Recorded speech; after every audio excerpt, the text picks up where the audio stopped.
Cubans navigate the dark streets of Havana by the light of passing cars. That's as power outages increasingly hit the capital city. The scheduled and unplanned power cuts sometimes last for over 9 hours a day, and many outlying provinces see just 2 to 4 hours of electricity per day. Havana resident Damilis Torriente says the situation is getting worse. I think that for now, the power cuts are not going to improve. On the contrary, they are going to get worse, but I don't know why. Because they are getting worse. There are more blackouts every day. For example, in my experience, I have to live with electricity because I don't have gas. I live with 1 gas cylinder per month, and sometimes it doesn't last. I have a 1.5-year-old child, and it's very difficult for me to live with this situation. But what can we do?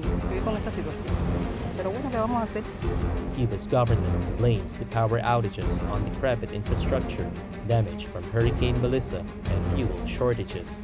Almost 900 megawatts of power generation, nearly a third of daily demand, was shut down on Wednesday due to lack of fuel and lubricants, the country's electrical union said.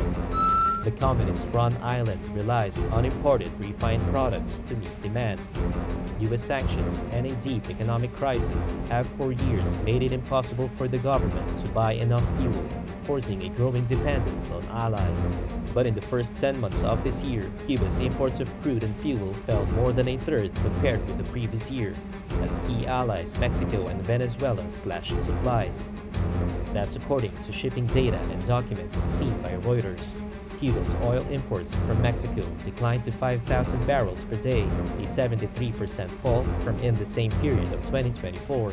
Imports of crude and fuel from Venezuela fell almost 15% over the same period to 27,400 barrels per day, internal documents from Venezuelan state oil company PDVSA showed.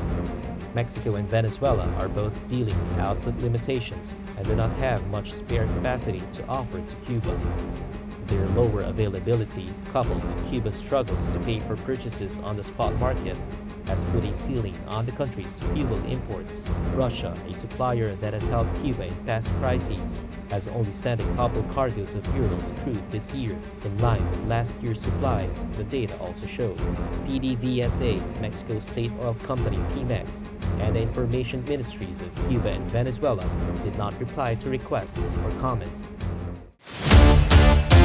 Welcome to Money Control, your ultimate destination in the ever-evolving world of finance, business, markets, policy, and technology. India's preeminent news platform, driven by facts and fueled by data. A platform made in India, and for the world. Moneycontrol.com has a staggering reach of 100 million plus monthly active users and 6.02 million daily active users. Being a transformative digital force, reshaping how we engage with money, markets, and news. Setting us apart is our commitment to delivering accurate information and empowering financial decision-making in a dynamic ecosystem.